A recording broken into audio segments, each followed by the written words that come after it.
Certains considèrent que les bénédictions de Dieu et la consolation de Dieu et la paix de Dieu et toutes les choses qu'ils reçoivent dans la vie, ils considèrent ceci une fin en soi.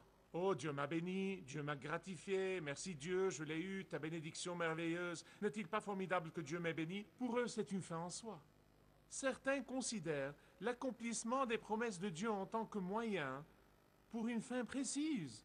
Mais ce n'est pas le cas pour Paul. Vérifiez dans la Bible. Tout est clarifié par les Écritures. Il considère ceci comme un afflux de la consolation de Dieu et un flux de la consolation vers les autres. Afflux des bénédictions de Dieu et flux de ses bénédictions vers les autres. Il considère la consolation de Dieu pour lui comme une responsabilité. Il considère la consolation de Dieu comme un acquis qui lui a été confié. Il considère la consolation et la bénédiction de Dieu comme le transformant en un canal, en un conduit, le transformant en un intermédiaire pour les faire passer aux autres.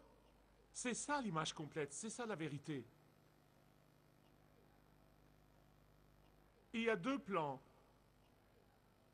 d'eau principaux dans la terre d'Israël. Ceux d'entre vous qui ont visité Israël les connaissent. Il y a la mer de Galilée. Oh, elle est magnifique. Elle est cristalline, propre. Elle est belle à voir. Pourquoi?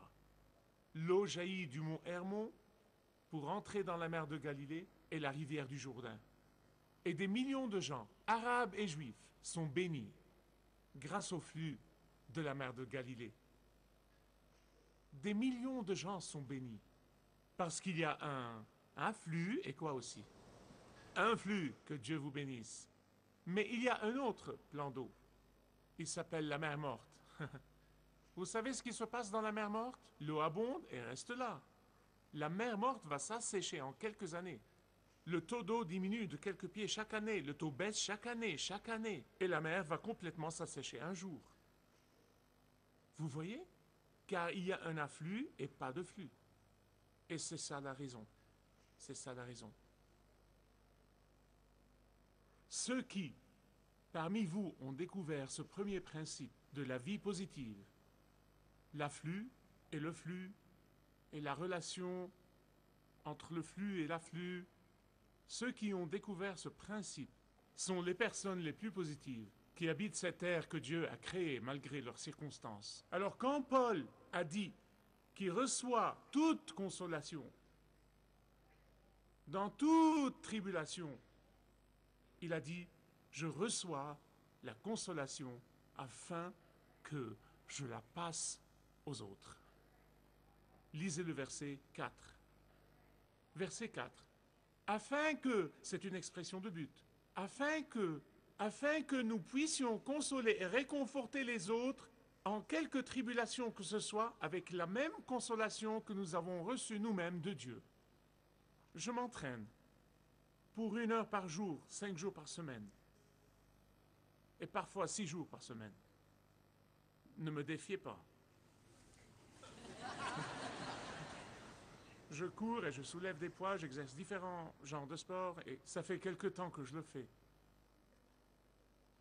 Je ne mange pas du n'importe quoi. De par ma nature, je mange bien.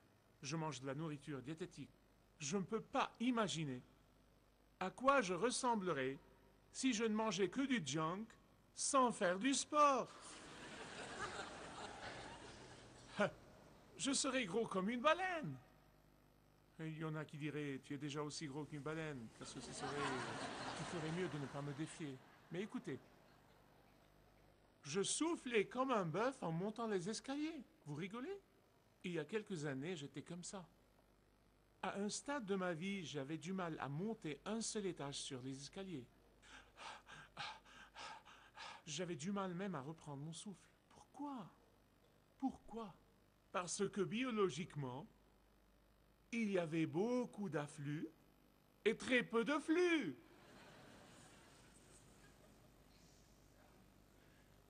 Mes chers amis, je vous dis, nombreux parmi vous me semblent en bonne forme, vous me semblez en bonne santé, mais je vous dis, vous pouvez paraître en forme physiquement, mais beaucoup de croyants dans l'Église de Jésus-Christ sont spirituellement obèses. Ça me brise le cœur de dire cela, et je ne le dis pas légèrement.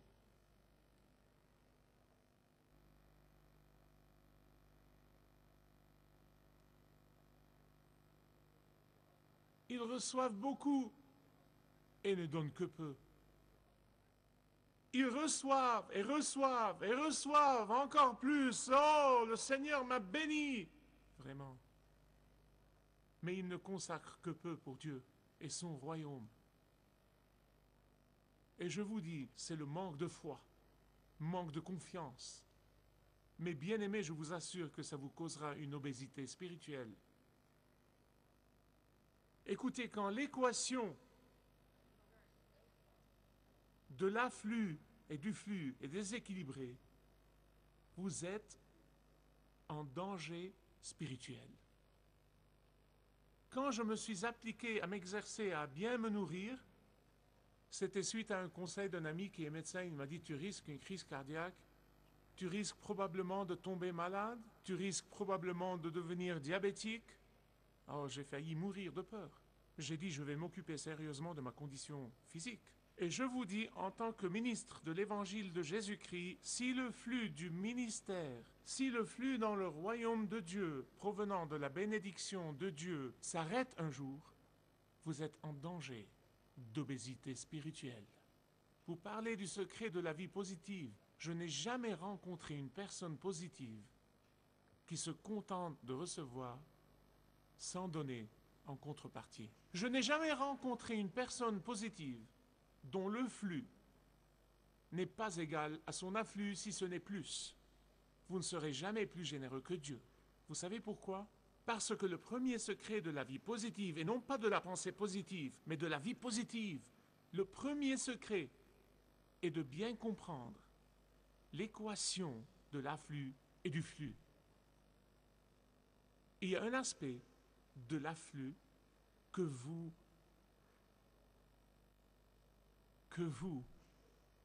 devez comprendre. Je vous l'ai dit, vous devez le demander. Et si vous ne le recevez pas, c'est parce que vous vous êtes enfermé sur vous-même. Car Dieu désire vous le donner. Il vous l'a promis dans sa parole. Il veut vous le donner. Le point, c'est de nous poser la question, chacun de nous, comment est ma performance dans le domaine du flux? Comment je gère mon flux? Je suis sûr de l'afflux. L'afflux est sûr et certain. Je le sais car Dieu lui-même s'est engagé à vous bénir. Vous pouvez essayer toute affirmation positive, vous pouvez essayer toutes les techniques positives, vous pouvez essayer tous les encouragements positifs et les stimulus. Ça ne durera pas.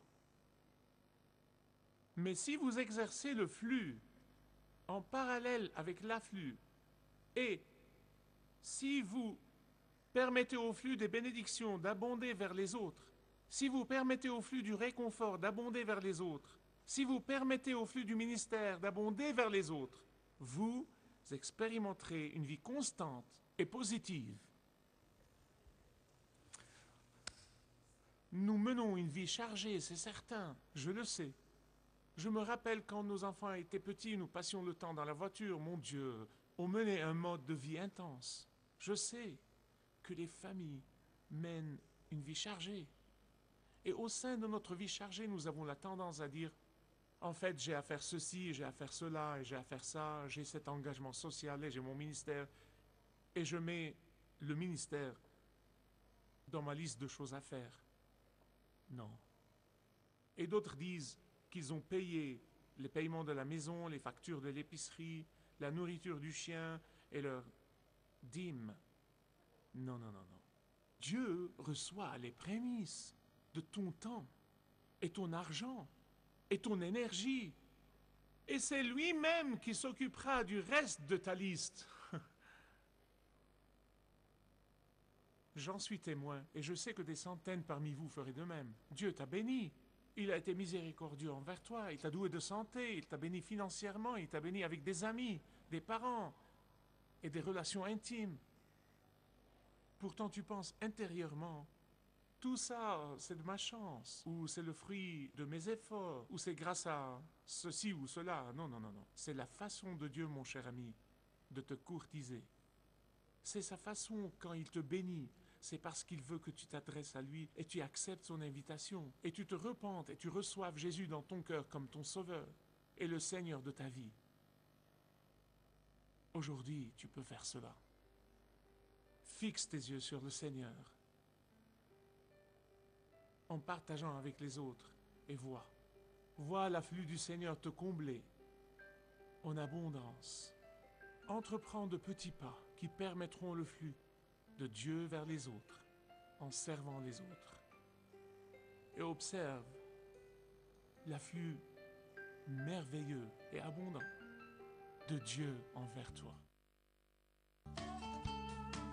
Si vous désirez connaître Dieu d'une manière personnelle, demandez le livret « Retrouvez la joie que vous avez toujours désirée » et vous pourrez découvrir l'amour de Dieu pour vous et apprendre comment expérimenter son pardon.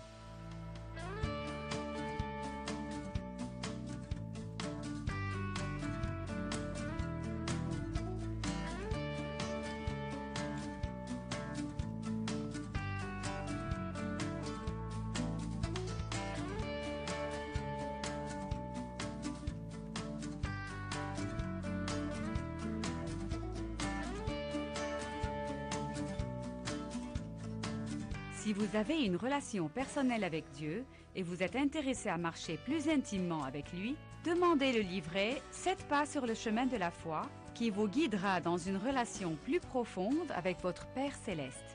Demandez votre livret gratuit.